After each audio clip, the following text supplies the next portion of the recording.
I'm Chris DeYoung.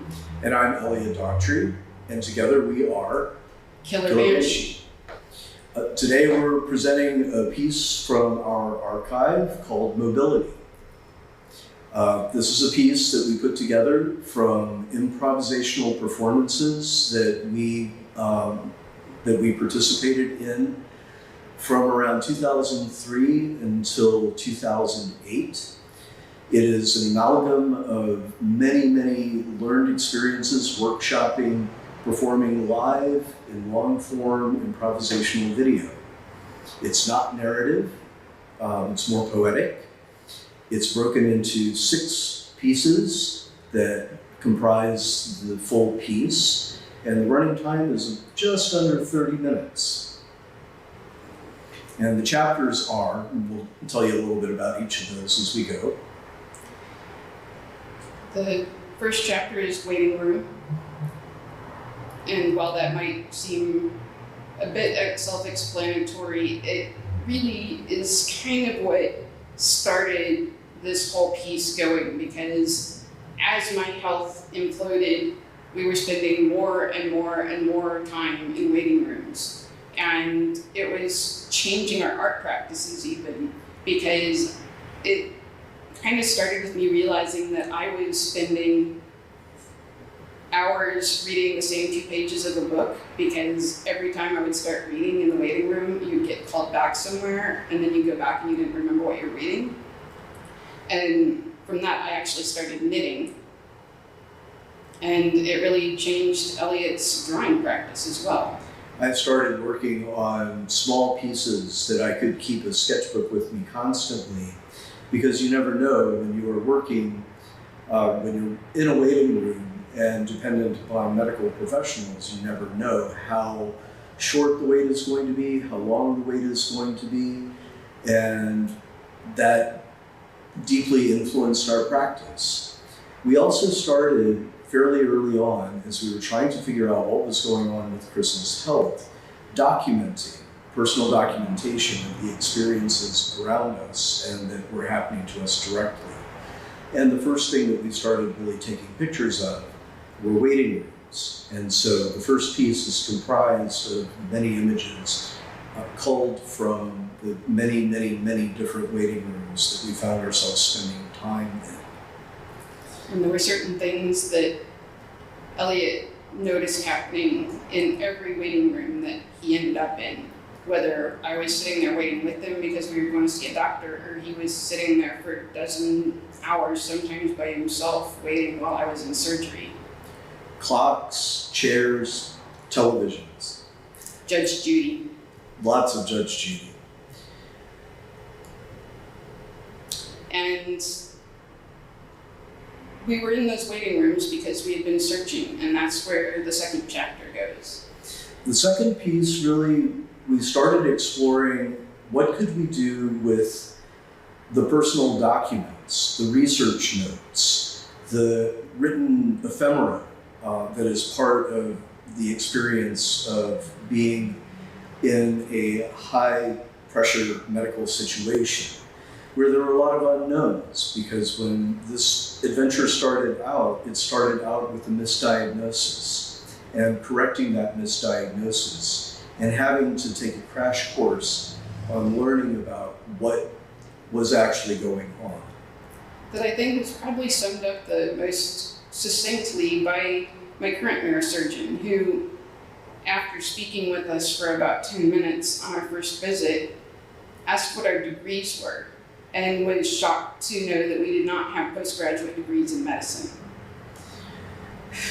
We've had to learn that much ourselves to find our way through this. And that's partially because I was initially diagnosed with MS. And the thing about multiple sclerosis is that it can easily show itself in many, many different ways. And it's a huge problem for many people that are diagnosed with MS, that many other things going on get missed because, it could fit under that umbrella of MS. And it took a very long time to get back on the correct road and they just had kept changing which kind of MS diagnosis I had, and it was at that point where it was at secondary progressive, and they were just like, well, you're just going to get worse really fast until you're done.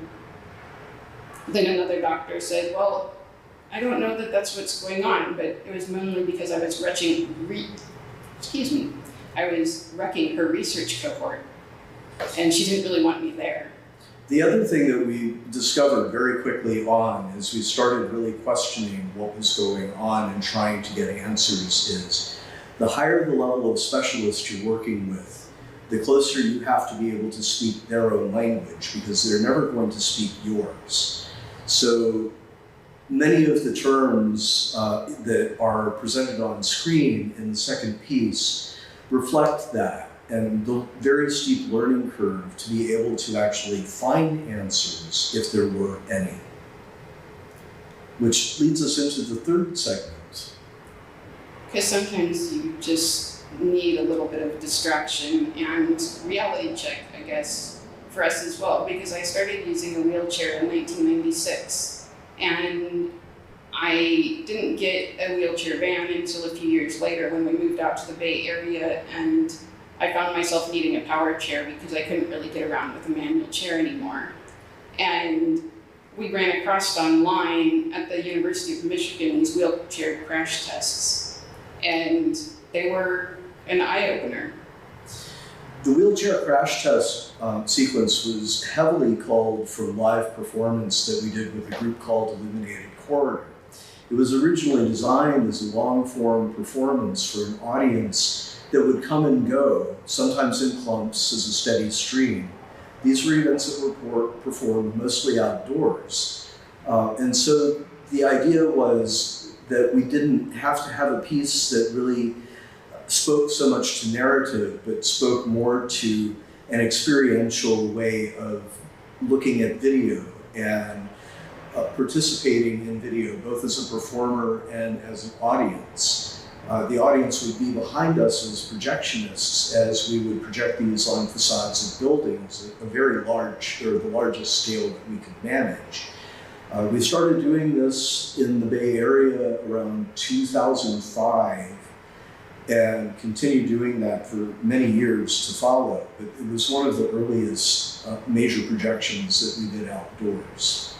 And so often when I see footage that startles me or is just very intense, there's something about it that always makes me want to turn it into a ballet. And I think that's kind of part of what influenced the way that we developed the wheelchair crash test.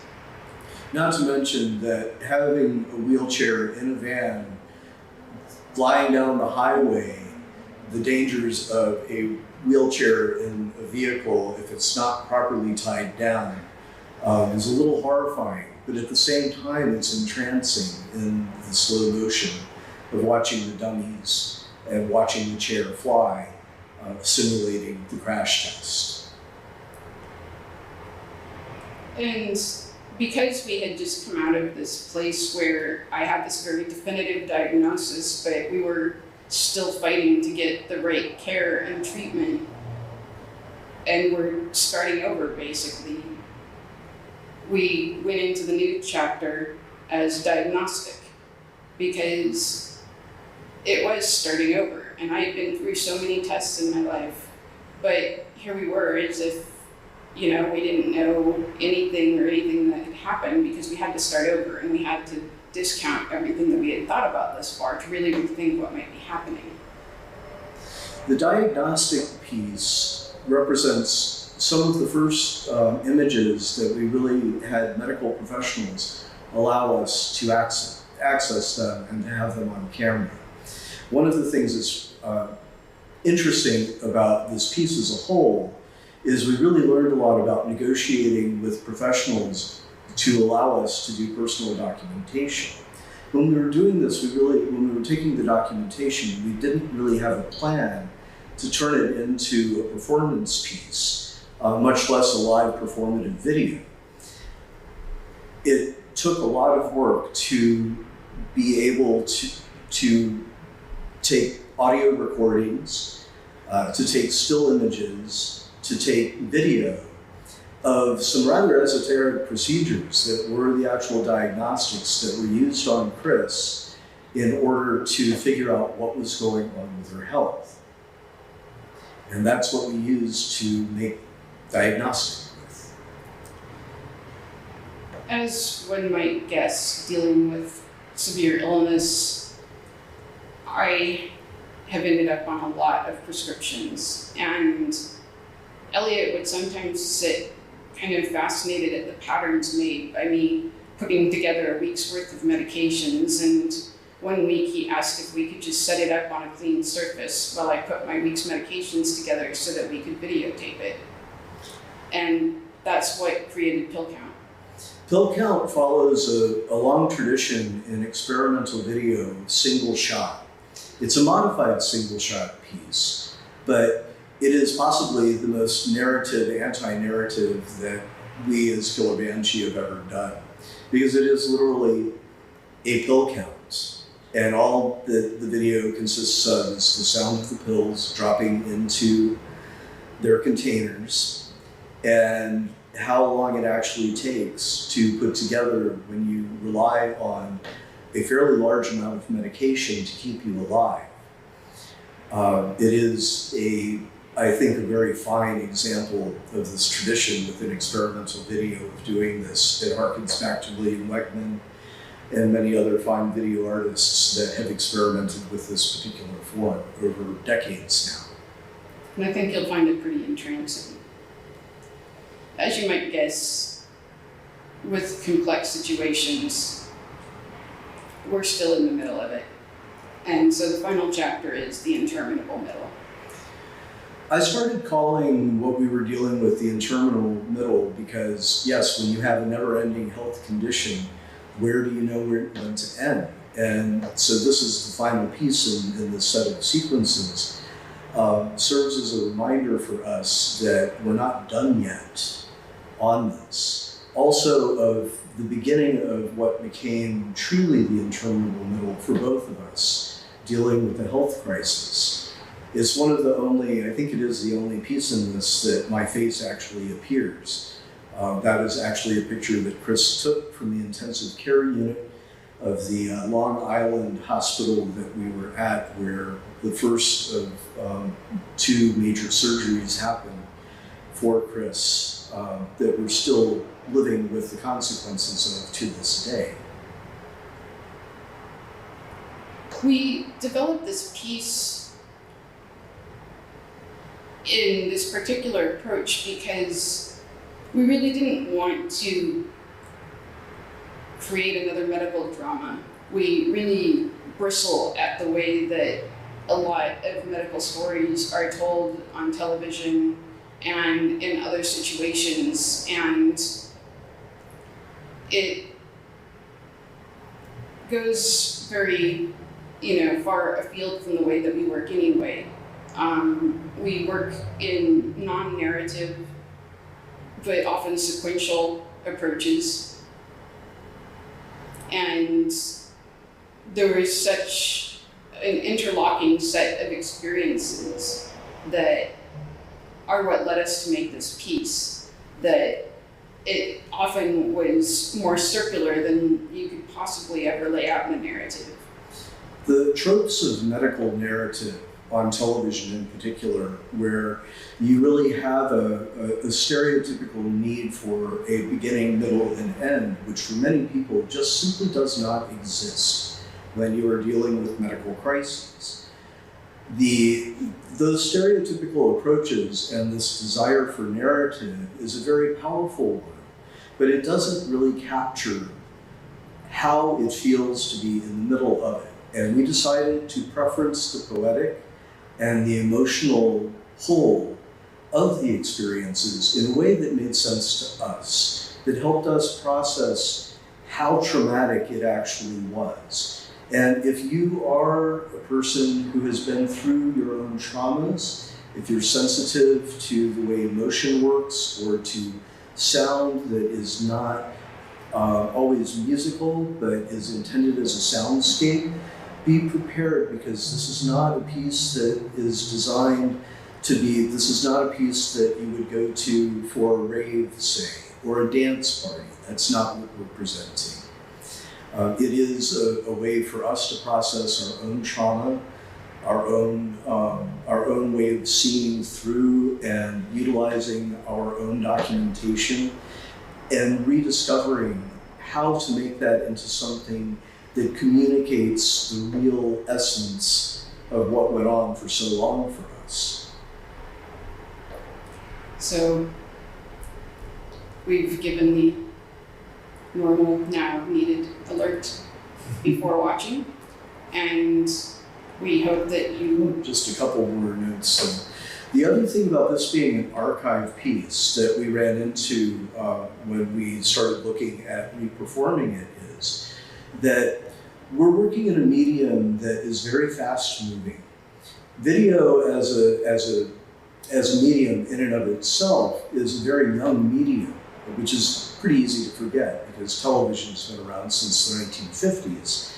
But as a performative medium, this has really only been possible since the late 90s to be able to use and manipulate imagery in real time in front of an audience. And the first time we started doing this kind of work was in 1998 as video. We predate that using slideshow forms. But as actual video, not film loops, not slides, but as actual video, 1998 is really where most of it starts. There are many, many companies that have made software to allow this to happen. But about every 5 years, the technology changes irrevocably. This piece is a transitional piece, is when we first started working on it, all the tools were still around standard definition video, not high definition video. And so this particular piece, the software that we used to originally create it stopped being developed around 2009, 2010. Reconstructing this piece is a huge amount of work, and we're still actually working on a full reconstruction as well as added chapters. And so what you're actually seeing tonight is a performance, but it is a performance from our archives. We're very proud of this piece. We performed it live from coast to coast in many major cities when we had first put it together between 2008 and 2010. We believe it is a fine piece of work. It has still not reached the audience that we would like it to reach, and we hope that you find this a valuable and interesting experience. So enjoy.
How do you start telling a story when you don't know where the beginning is?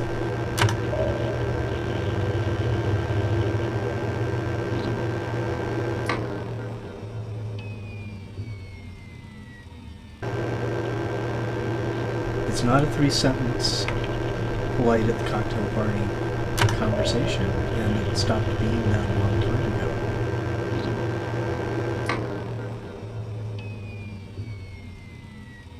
How do you start telling a story Even when you don't know where the beginning is? There are more questions than there are answers. Even It's if like there the are never more beginning answers, story. there are It's more like the never questions than beginning there are story. answers. It's like the never beginning symptom that It's it's like the never complex. beginning I story. didn't really Elliot connect to suggested anything that complexity. I go back to the beginning.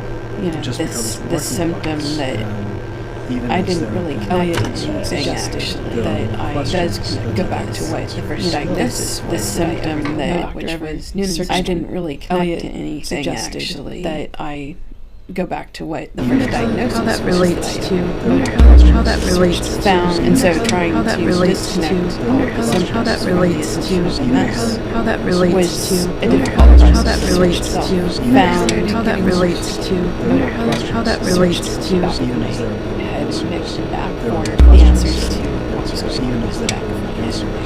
And then I started getting more very clear about the fact that she felt sometimes physically wrong. And one solution presents a whole other pile of questions and unknowns. And so trying to presents a whole other pile of questions from the assumption of MS. One solution presents a whole other pile of difficult questions in itself. And so trying to disconnect all the symptoms from the assumption of MS how does that was when I searched on the tertiary malformation symptom list that came up. When I Searched searched on the tertiary malformation symptom list based on when I searched on my tertiary back how does that explain they things searched that on get that diagnoses. but how does that explain Just things trying to that get get that symptoms. explain but how does that what does that mean things that Searching could get me to the bottom of the internet. what's really going on things that could get me to the what does that mean Physical anomalies. When I searched on the tertiary malformation symptom list that came up.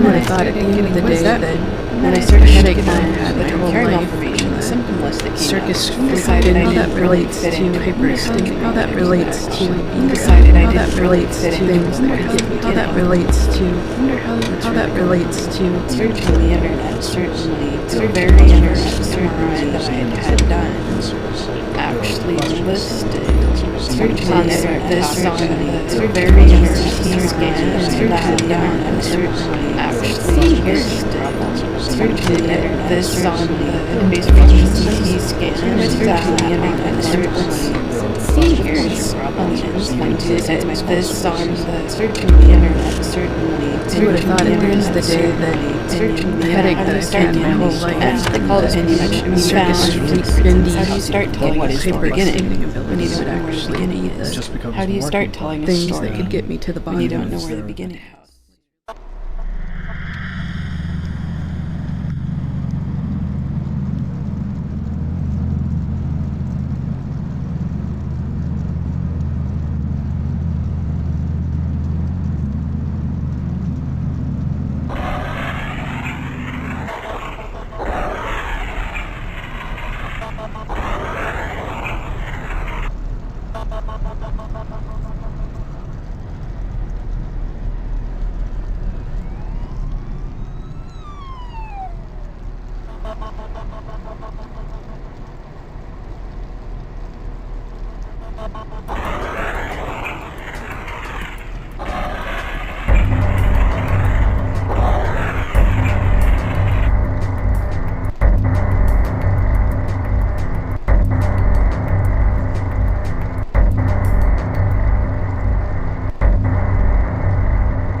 Mr. Seal, one he's a black man. He does what an extra within the strength, the cutting. White man.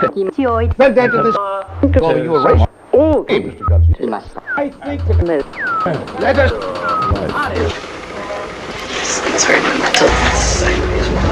So first 2 days are kind of rough, but then Yeah. as soon as you start going, It's like I think I'd be in a lot better shape today if they hadn't gotten me so far behind on Yeah. my pain meds. Are you okay with the 20 milligrams?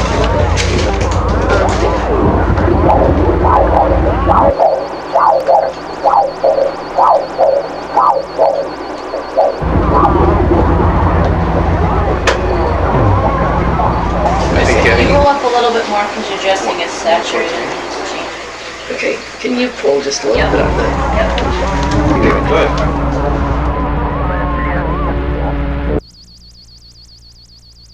Craniocervical instability, in a nutshell, is a complex problem.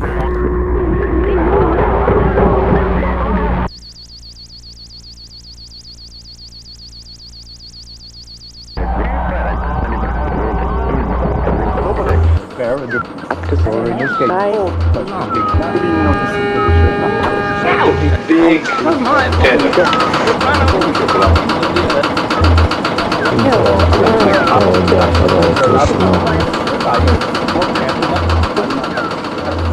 Big tether.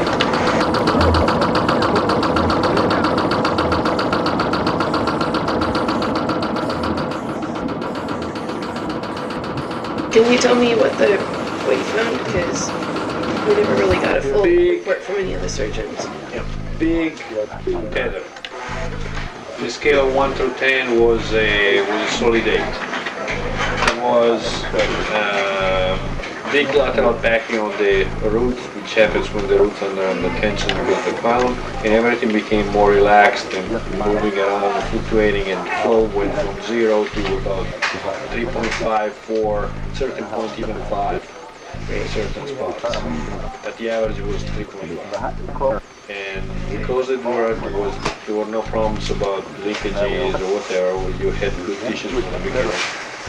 And you were a little bit stenotic in the inferior part. So your lumbar bones were a little bit tight. So we did we addressed that since we were there. It was compounding the Yeah. The operation was not very complicated, and in the end we gave you some Botox inside your muscles in order to decrease the postoperative muscle spasm, which can be part of the postoperative pain.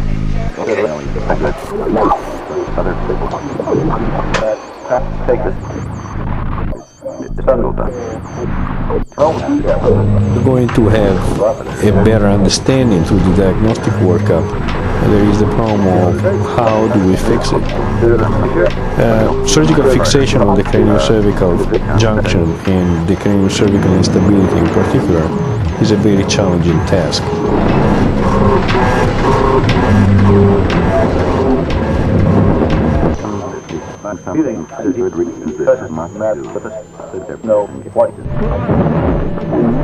We're going to have a better understanding through the diagnostic workup.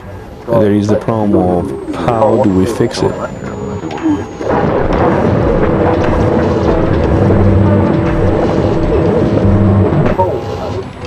We're going to have a better understanding through the diagnostic workup. There is the problem of how do we fix it. Intraoperative core-Doppler ultrasonography. We're going to have a better understanding through the diagnostic workup. There is the problem of how do we fix it. Surgical fixation of the craniocervical junction and the craniocervical instability in particular is a very challenging task.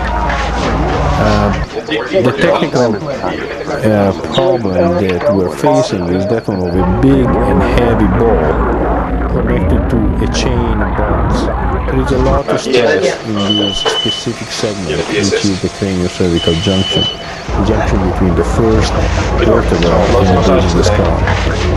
And whatever we do note to fuse, which can be just bone or bone plus instrumentation, is going to be subject to continuous heavy-duty stress for the rest of your life.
Interact porting now.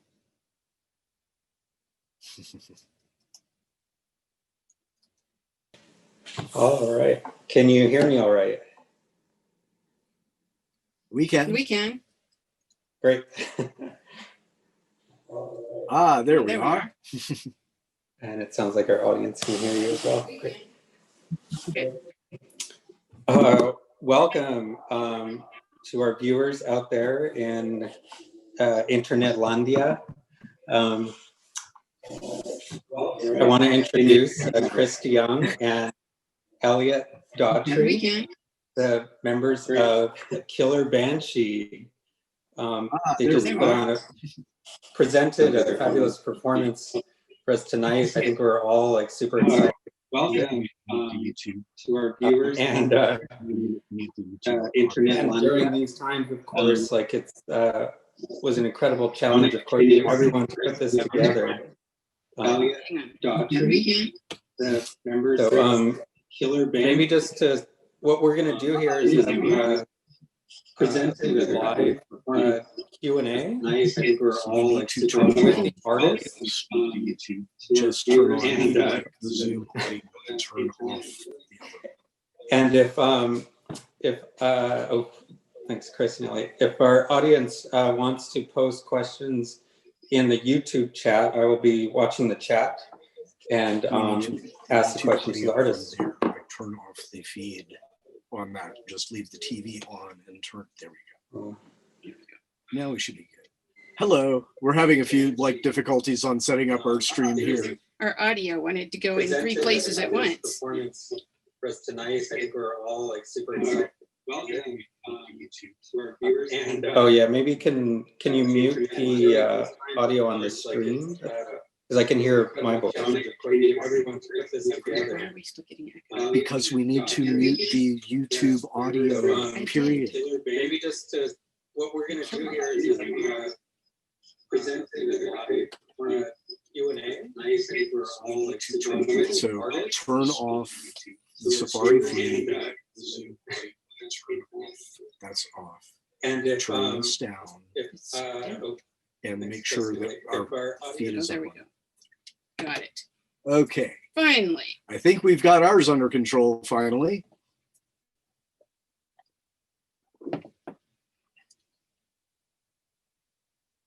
Oh dear.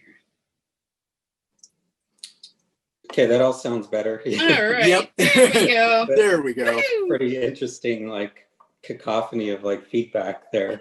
Yeah. We echo, you echo, you echo, we echo. Hello, the challenge of inter-application. I feel so 1996 again. Like with all of the stuff that we did for so long on very, very poor connections, and trying to even keep a chat window open could be a challenge.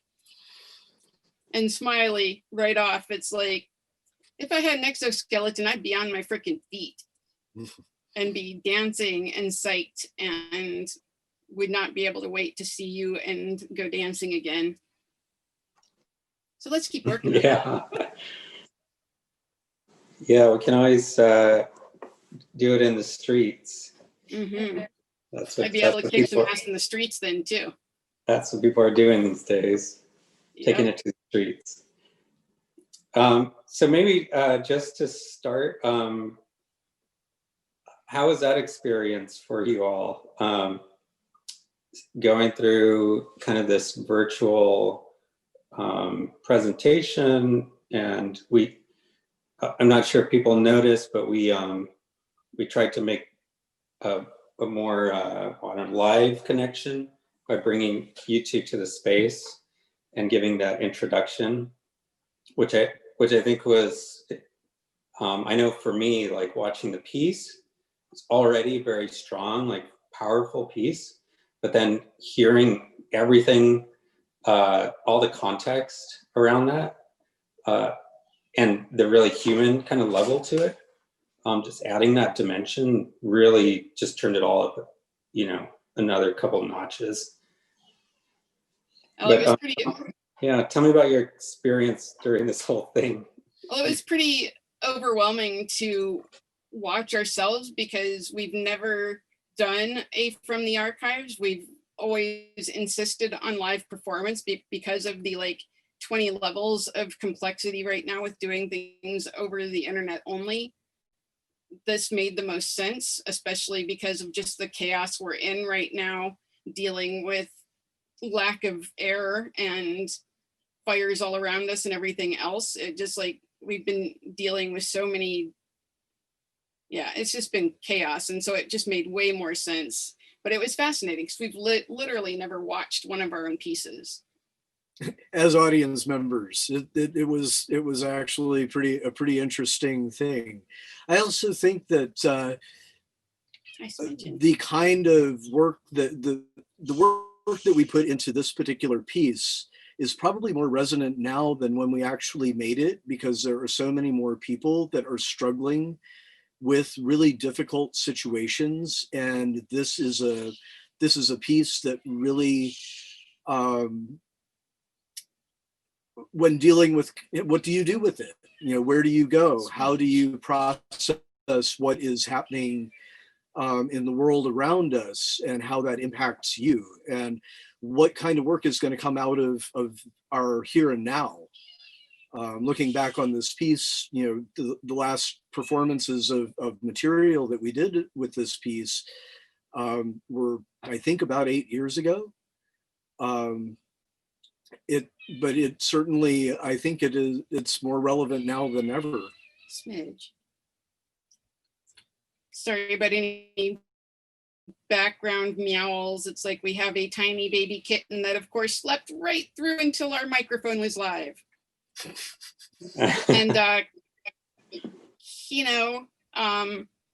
it's interesting because it kind of goes back and forth. Some parts of it, the audio really came first. Other parts, the video came first. And we work much more concurrently than it seems like it would be even possible, because of the fact that we both do video, we both do audio, and we both know all the tech. And so neither one of us has to wait for the other one on anything. And often, any of you that are creators yourself, there's chunks of it that just end up happening in awfully close to your first premiere. And when we premiered it in New York, it was right after we had done things with neighborhood public radio at the Whitney Biennial, and it was a gajillion degrees. And we had managed to land this place actually in New York in one of the buildings for people with disabilities that had originally been for people that were blind, but deaf. And deaf, but it was like elevators had been put in and stuff, but we had been warned that the elevators would often go out for days at a time. And so we had no idea how long we'd be stuck in that space, or if we were going to have to like hire people to carry my wheelchair down to go do the performance. And we were like, we had left, the last like stop prior to New York, and literally like holed up in a hotel, I think in Delaware somewhere, to finish the composition on a couple of things where we had just like been talking about it on the way out, and changed our approach on a couple of things and reworked it. And it was, it just, so much of it happens concurrently that there's no way to say like the video comes first or the audio comes first.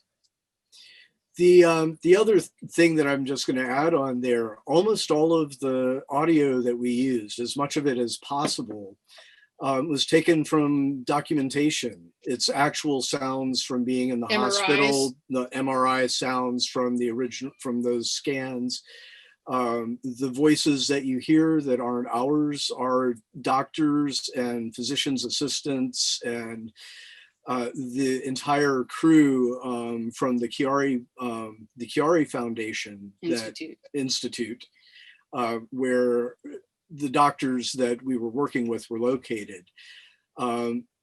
We were amazed that we actually got them to consent to let us record. It's far harder now. We get much more blowback about personal documentation now than we ever did while we were actually documenting what turned into this piece.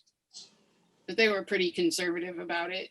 I mean, we like begged and pleaded to let Elliot like scrub in even with a video camera, because we so desperately wanted footage of the actual surgeries, regardless of the, you know, gore issues that we would have to handle. And they just would not hear of it. I think it was another 5 or 6 years before they finally let one of those like crazy Disney like medical shows actually into the surgical room with somebody that was having the same surgery that I was having. And at that point it was going even more smoothly because I was in the very first cohort of people that they did these surgeries on, which is part of why the second surgery happened in the way that it did. But I was just so relieved that they had kept me alive that I cannot ever be even the least bit sorry about the way that it happened. I was, pretty shocked by the footage, thinking, Chris is not in there taking selfies. I mean, this was, we were still on Nextel, like walkie-talkie cell phones. The camera that we used to do most of the documentation was a 3CCD mini Panasonic DV that camera. Had a 1.2 megapixel camera on it. So yeah, it was that's about as high a resolution as any of it, was at the time. That was affordable to mere mortals. But the fact that we managed to actually pull documentation together enough to be able to do something with it. I'm still very proud that we managed to do it. We actually stayed present enough to remember to take the pictures. Yeah. Mm-hmm. Yeah, that's tough in the moment. But when you're dedicated artists, you've got to be ready. But it also helped us cope with all of the medical crap that we were dealing with, because, when you just hit overwhelm on the whole like medical end of it, you could kind of just like put your brain in the documentarian place and just deal with that without letting the distress of all of the strange crap that was happening to me like derail us from being able to be functional at all. It's a really funny thing that happens when you step behind the lens of a camera, whether it's a still camera or a video camera, that it really does, it mitigates a lot of the anxiety that I have personally. If I had, and it became a way for me to filter and cope with what was a very complex and stressful situation that yielded a very rich field. We learned a lot about the nature of the personal, not to be crass about it, the political as well, because medical treatment is political. Who gets access to it and how? This piece, I think, does reflect pretty accurately how much of a struggle it was at the time and continues to be, because it is a very present tense situation for us. It's something we deal with always, whether we're out performing or not. The number of venues that the last couple of pieces that we toured, that we would get to the venue and the stage wasn't accessible. The tech booth wasn't accessible. Accessibility in real life and as an artist is a day-to-day fight to manage. We very much appreciate that your space is accessible and that the bathroom is accessible as well. Yay. But it was very fascinating on that access thing, because we know all the time how fortunate we are to have what resources we do have, regardless of the struggles of everything else we don't have. And when I was first diagnosed, we had backtracked after the first doctor had questioned the MS diagnosis to a genetic disorder that I was diagnosed with at 16. And it's I will just be frank. It was a horrific geneticist back in the mid-80s told me that there was nothing for me to worry about the genetic disorder, except that it explained why I was ugly and that I should not have children because they would not be functional. And then he like basically sent me on my way. And even in the rare disorders books, there was maybe a paragraph. And so when we went back to it in 2004, after this MS doctor, like at the UCSF MS Center, put a question on things, and we couldn't figure out where else to start, it was exciting because at Harvard University, they were finally doing a study, and they were like begging people to get out there. And so we did, you know, as we do, being artists, we did video shows and stuff in different cities on the way, partially to be able to pay for the gas to get there. And did the whole like research study up at Harvard, and then drove down to New York, where I had only known to send my records because other people on this one email list had started talking about that they were sending their records there. And when I sent them my records, they basically said, how soon can you get here? And that was amazing because we had for years had doctors push the scans and the films and stuff aside and say, well, clinically, this is what's actually going on. But they could never point to a single scan or test. It was all clinical. And, you know, sitting with these doctors when we got to New York and having them say, like, you know, pulling the scans out and being like, right here on this scan, this is what's going on. This is why this isn't working. This is why you're having this symptom. This is why this pain. And, you know, it was just so overwhelming. And after the 3 or 4 days of testing, we were supposed to be heading south to go see Elliot's family. And they said, can you stay? And we asked why. And they said, well, we would really like to check you into the hospital and do this other test. And that's the one where you see the big metal like bars sticking out of the side of my head with the like loop coming up over them. The very iconographic head tongs. Our friend Fly did a wonderful portrait of Chris in the head tongs, which was one of the most medieval looking procedures I've ever actually seen. And it's part of where we really got serious about documenting what was going on. Because we had not been able to find any documentation of that thing online before we went in for the test. And there was a typo on the metal instruction thing attached to it. Which we got really?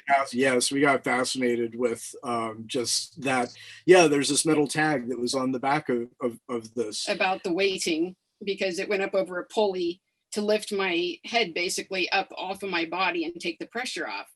And the crazy thing is, for how painful the pins were in the side of my head, I fell asleep because I was the most comfortable I had been in like 7 or 8 years, having like my brainstem not being crushed by my skull.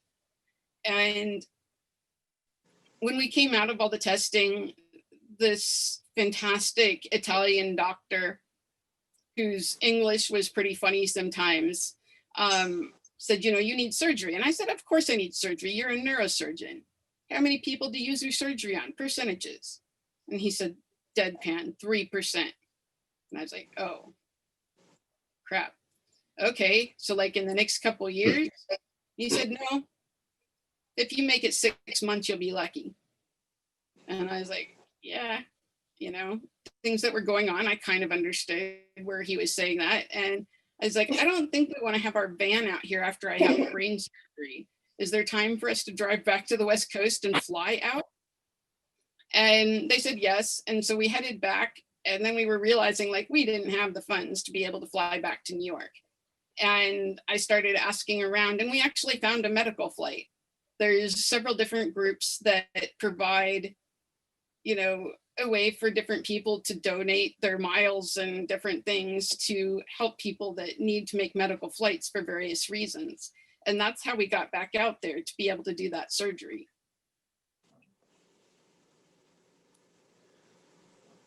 Yeah, it all sounds really intense. I mean, being faced with those decisions. How old were you at that time?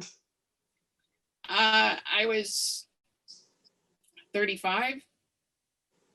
And we were, you know, being queer and trans and everything. You know, we had gotten married back in Chicago, kind of flying under the radar, but there was a fire in the records room in Chicago. Plus we were just afraid of like somebody like discounting it because all of Elliot's paperwork wasn't done at that point. And so 2 days before surgery, we got remarried in New York at their like totally Kafka-esque city hall, and had like one of our awesome freak friends and one of our very like, you know, can blend into any crowd anywhere kind of friends. And they were, you know, like everybody was so fascinated because they had to do an exception for us to be able to go from filing for the marriage license to doing the marriage ceremony, because they usually require 3 to 4 days in between. And so we literally got married a second time to make sure that there would be no problem if something went wrong for Elliot. I hope that we managed, I think, you know, we feel very strongly that the piece actually succeeded pretty well on addressing those, you know, all of the emotional baggage, and in preferencing a more poetic and emotional escape over a narrative drive, that it really reflects more what the experience is like to be in it, to be in the middle of a crisis, not necessarily like looking at it after the fact, but recreating what the actual experience of that kind of acute crisis is. The fragmented imagery, the repetition of some of the imagery, the repetition of the sound, using as much of the material that we had been able to gather firsthand as our own personal documentation.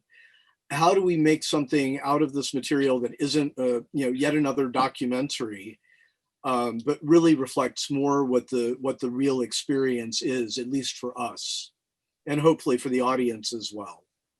Yeah, and that's an important just thing to take note of, I think, for everyone in the audience. It's very different than using stock footage or found footage of something that seems similar, where maybe it's almost also very didactic and trying to make a point about something. This is very different, and you can definitely see and feel that during your piece. This is very personal, and you've even gone so far to completely open up and allow the viewer to come into these personal places, which, yeah, I'm sure just is, you know, difficult just to do, even with someone you're close to, right? But to be able to open up that much, to invite audience and viewers to, and you presented this in large venues and out on the sides of buildings and things, right? Yes. Yep. Yes, some of it.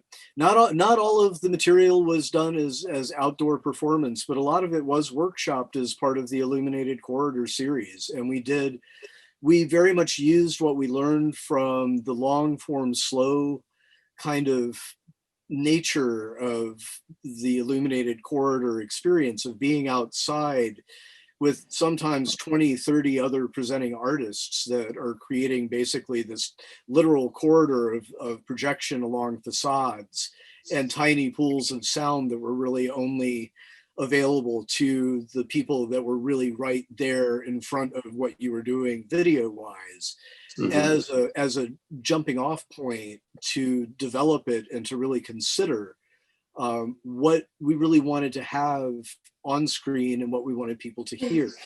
It also gave us a way to really develop the nature of using 2 screens of video from a common pool of material that we would then interpret in different ways.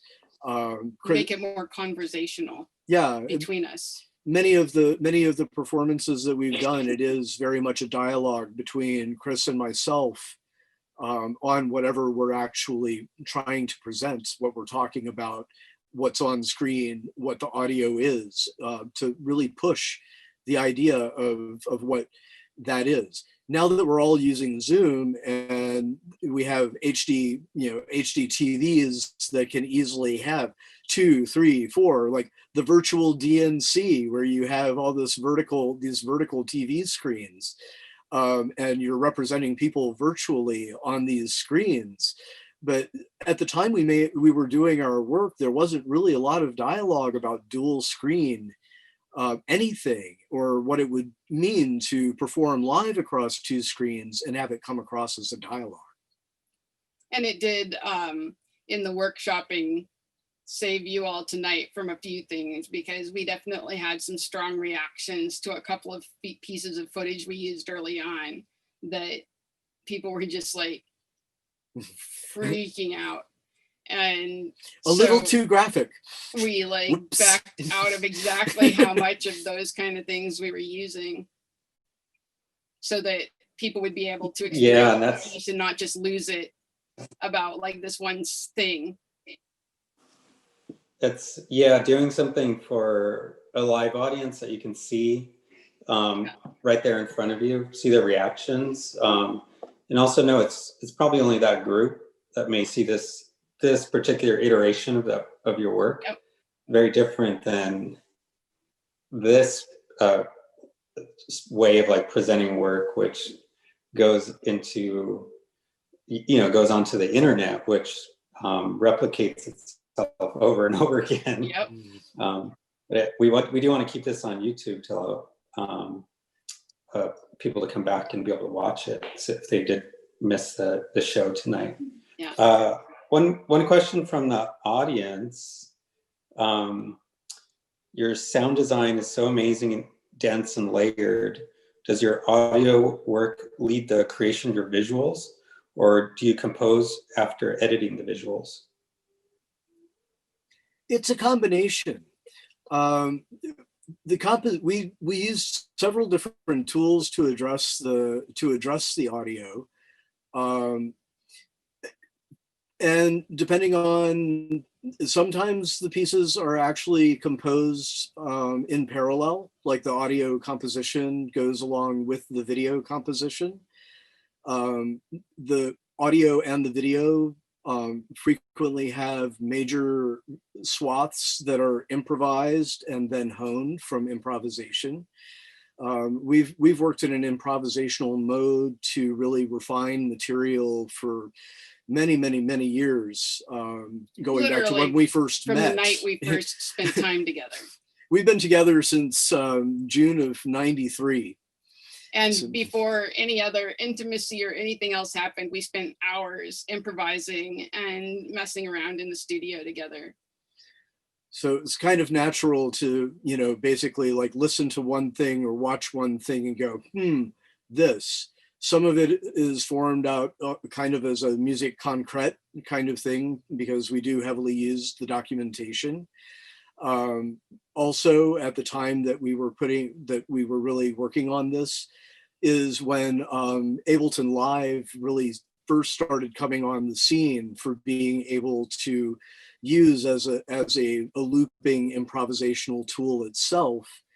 Which reflected the far more the video software that we used, which was Archaeos VJ at the time, used the metaphor of a keyboard to control the video streams. And you would latch effects onto different keys in order to do different things. So it was very natural to kind of side by side, working video on one computer, or actually usually 2 computers, and audio on another computer, because you can never have too many computers when you were doing this kind of work. And back then they couldn't all do any one of it.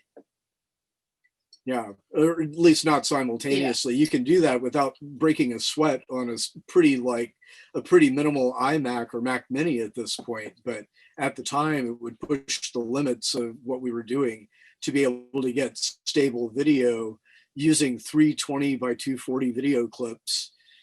The audio was like far more easy to manipulate and actually really work into something at appropriate definition.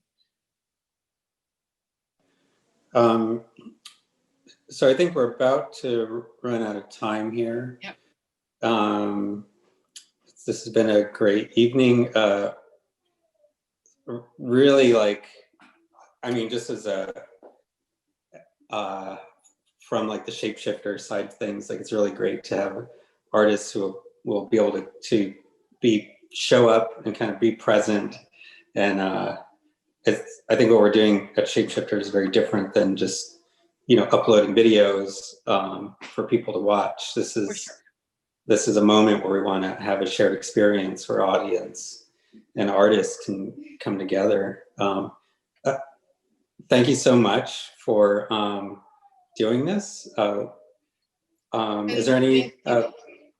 We love you guys so much, Kathleen and Gilbert. It's like we are always excited when we get to work with Shapeshifters, and we all, I think, are worrying about all of our arts organizations right now, and any way that anybody can figure out to bring things online so that we can continue to interact, artists and audiences, is more experimental than we expected at this point in time, but is awesome to be able to do. And, there's a thing about it that I've started to really appreciate, which is, we know people around the world that would never be able to make it into town for performances that we do, that often never gets to see any of our performances, and giving them the ability to actually see something for once is really exciting. And I think, it's kind of like people, the moment has finally caught up to things we were doing back in the 90s, even with online audio collaborations. The idea of virtual collaboration has been around for a really long time, but it's really starting to hit its own at this point. I think that we will look back at this point in time as the beginning of a new wave of considering what live and participatory cinema and media actually means, and how it's presented, how people watch, how people participate. All of those things are in massive flux right now, and I hope it just continues to get better. Likewise. Yeah, we're trying to experiment with as many things as we can at Shapeshifters. It's this is our first live discussion, like using Zoom and all that. So thanks for. We're honored to be the guinea pigs. It's our modus operandi. I think we have been involved in so many technologies getting launched, and we love it. It's important to get it started and rolling and out there. Okay, well, thank you again, everyone. Killer Banshee, Christy Young, and Elliot Daughtry. Thank you so much. Have a good night. You too. You too. Thank you. Cheers. Cheers.